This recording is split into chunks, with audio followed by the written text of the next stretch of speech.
Hello everyone, and thank you for coming back to yet another episode of The Gloving Paradigm, where I am your host, Peter, aka LPD Dispute, the cringiest glover on YouTube, as I am told by people who never watch my content.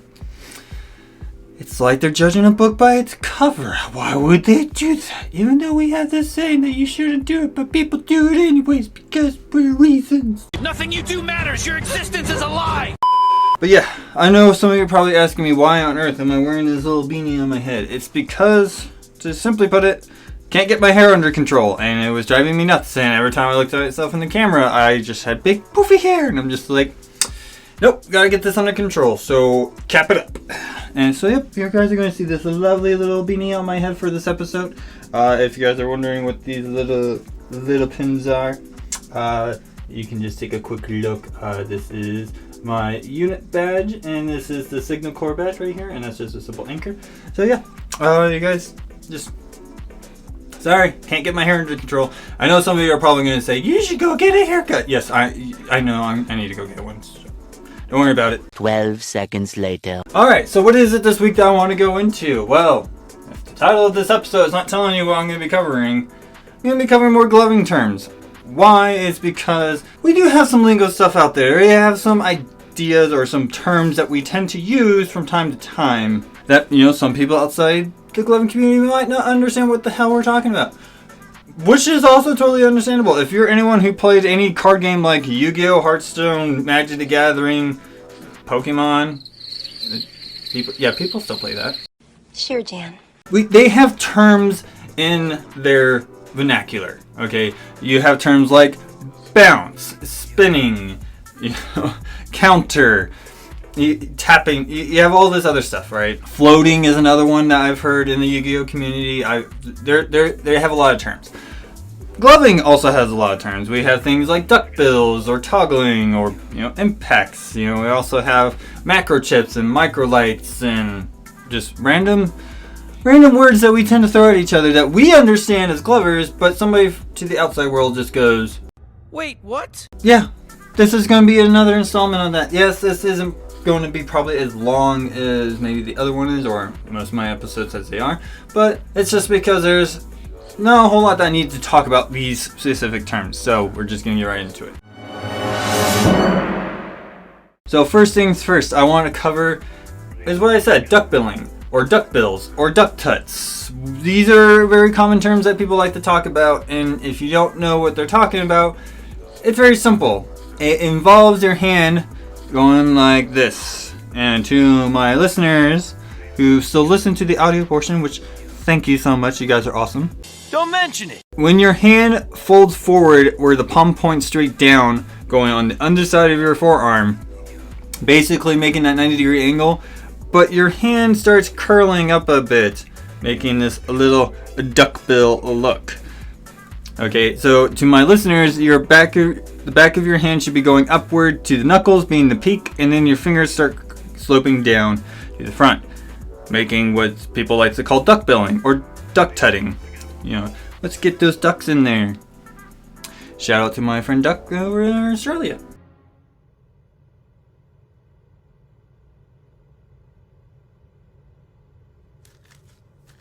But yes, this is a term that is not a good term. This term is, I'm not going to say it's derogatory, but it can kind of come off that way if you want to think about it. It doesn't matter. But yes, duck billing or duck tutting is not a desirable effect. Even if that was the thing you're going for, people don't want it. People want those crisp, seductive lines, that crisp, long, straight line that just goes straight. Not woohoo, look, it's going up and down, up and down. No, they want that perfect parallel to the floor line when it comes to their tuts. You can have other styles of duck tutting. I never really see people call this duck tutting, but some people said that this can look like a duck looking up. In all honesty, I've never really seen a duck look up before, so can't really tell you if that's accurate. What? What the fuck? But yeah, so duck billing is something you do not want, because to a lot of professional glovers or enfranchised glovers who've been doing this for a long time, don't like seeing that because it looks sloppy. It does not make crisp, clean angles for your viewer to see. They see slopes and all that stuff, and that's not what they want. So, that is what duckbilling is. The next term that you want to know is impact.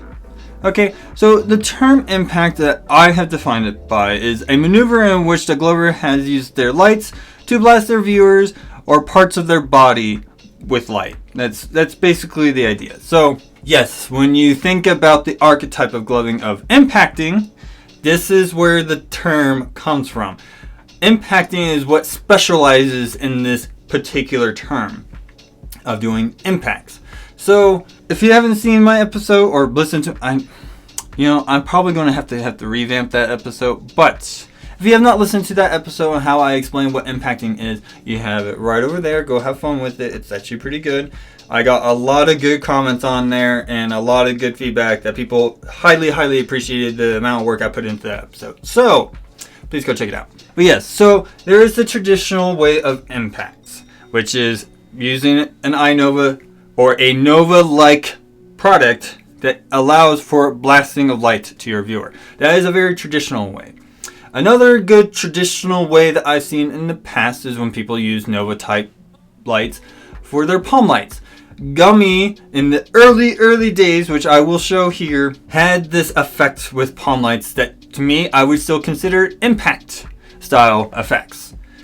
Why do I consider that? Is because, again, what it is about impact, or the term impact that impacting derives on, is that feeling of something smacking, something literally going bop right into the face, or something big and bombastic, a big show of display is basically what impact is standing for. So if you see somebody who does, like the little spotlight things on their hand, impactors, again, utilize this so freaking well that they actually blast part of their hand. That is still considered an impact because there's no light and all of a sudden, boom, psh, you get it, impact. That's the idea.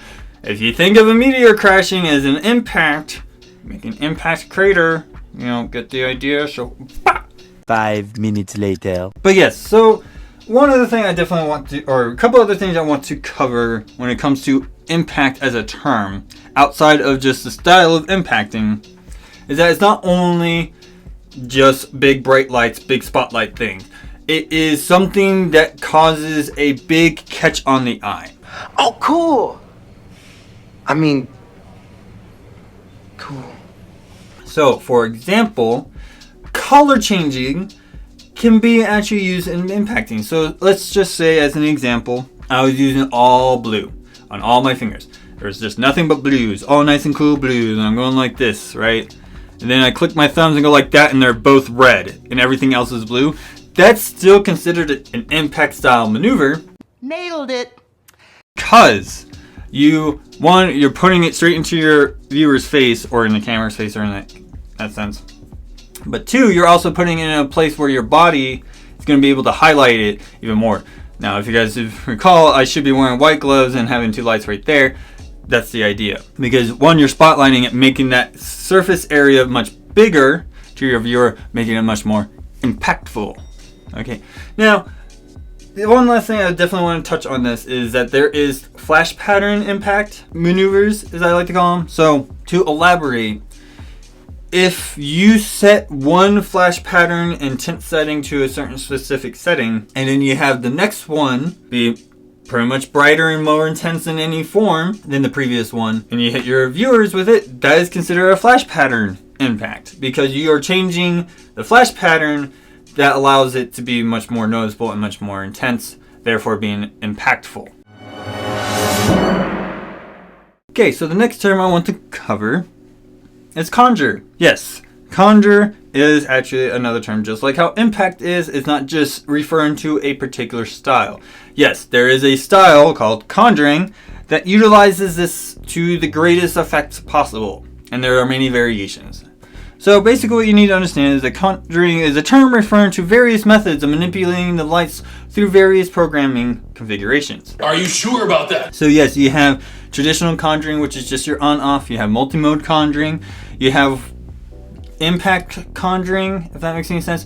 Which, if you're not familiar with this term of impact conjuring, basically impact conjuring is utilizing the Nova configurations and settings, which is the timers and all that stuff, while also incorporating Conjur-like maneuvers, which is multiple fingers and you change them up and you switch them around.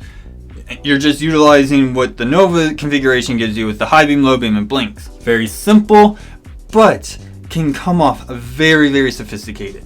Wow! So definitely wanted to stress that.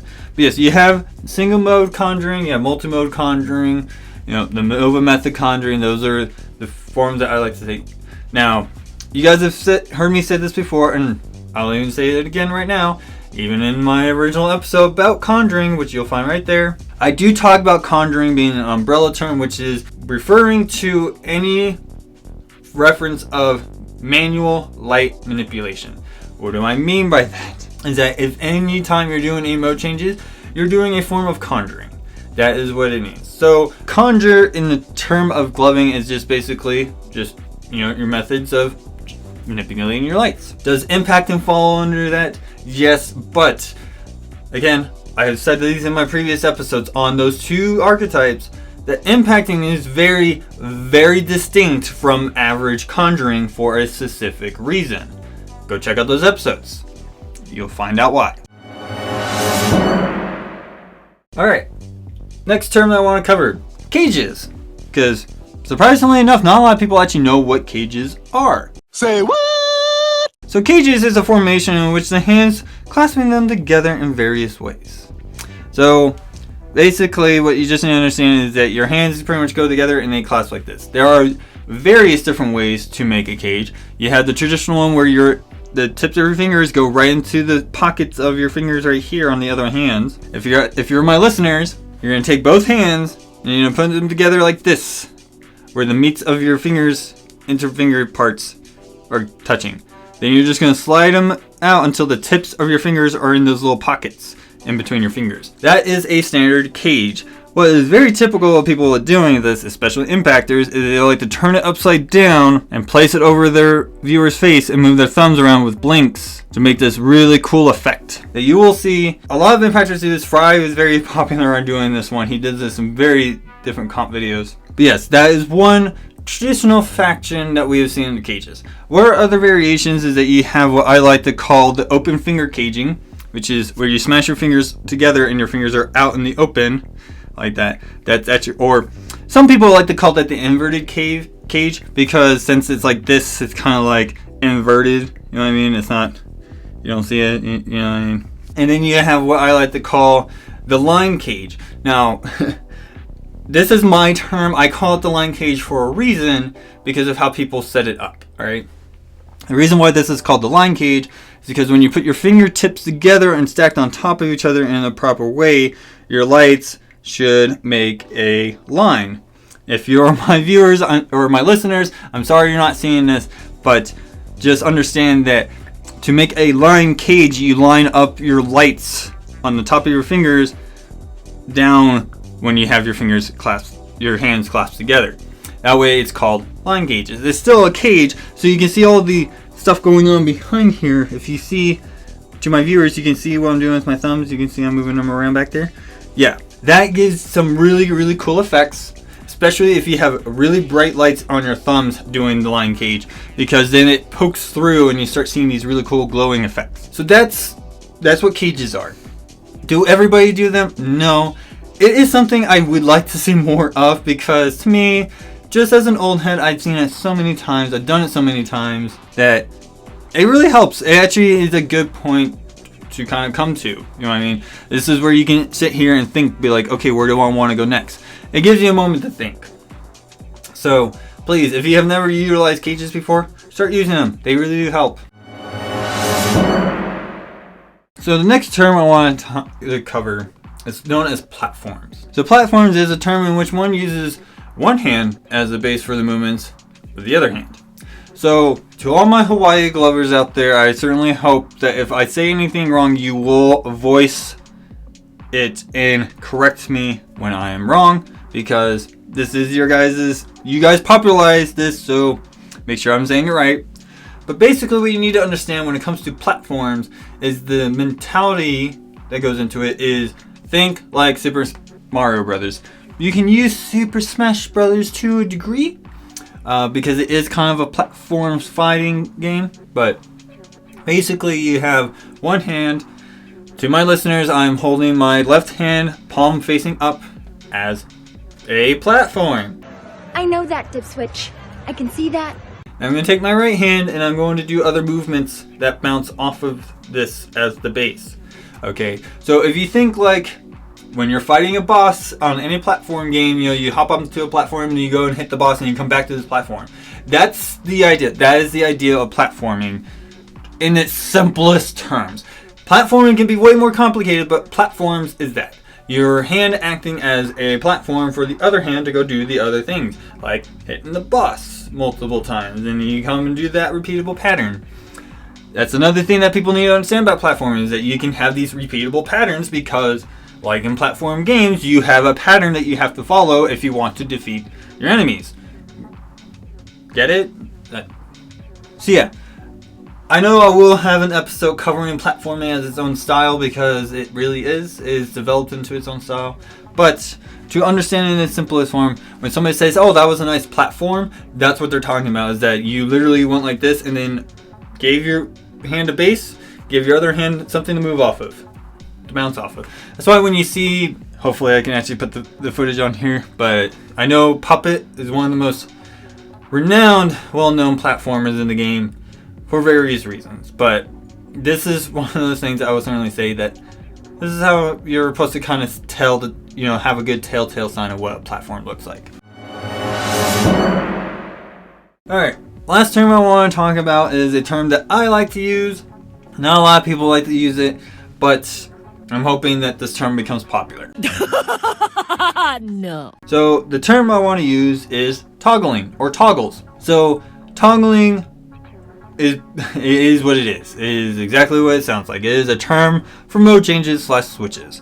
People call them mode changes, people call them switches. I like to say when you're going through your modes, you're toggling through your modes. Especially a phaser like me who does a lot of the stuff when he phases through his modes and I click through all my modes. I'm toggling through my modes. There are various ones out there. Yes, Conjuring toggles on and off. Multi-mode Conjuring is toggling through its multiple modes. Impacting is toggling through multiple modes with the caveat of timing. So there are various ways that this term can go into. I know how a lot of people are going to be into it, but that is a term that I'm going to be using. So if you hear me say, oh, he toggled through, he just did a toggle. That's what I'm talking about, is that he did a mode change, he did a mode switch. If you don't like to use that word, you can stick with mode changes and mode switches.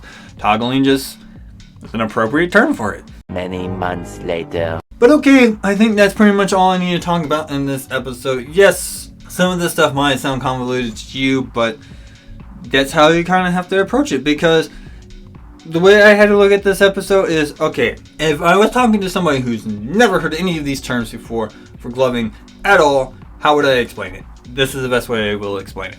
Whatever you say, Stone Cold Steve Austin. I don't know why I just said that. Doesn't make a lot of sense, but gotta stand by it. So, certainly hope you guys enjoy what I had to say in this episode. If you guys have any questions on any part in here that I did not cover within this episode, or any episode for that matter, you do have the various places you can hit me up at. It's all linked down below. And of course, if you guys like the content I'm making and you wish to help me make better content, you have the wonderful opportunity to donate to me on Ko-Fi. Yes, I stopped my Patreon because it wasn't working. I don't think that is the model for this particular project. So I'm going with Ko-Fi for one-time donations. If you feel like donating to me one time, you have that option. So please go ahead and donate to me there. But other than that, I don't think there's much more I need to go over. Once again, thank you to everybody who's shown support to me so far. If it wasn't for you guys' help, I wouldn't have gotten to where I am now, or going where I want to go with it. So thank you. I absolutely love you guys, but I am your host, Peter, aka LPD8 Dubuque, and I'll see you guys all next week.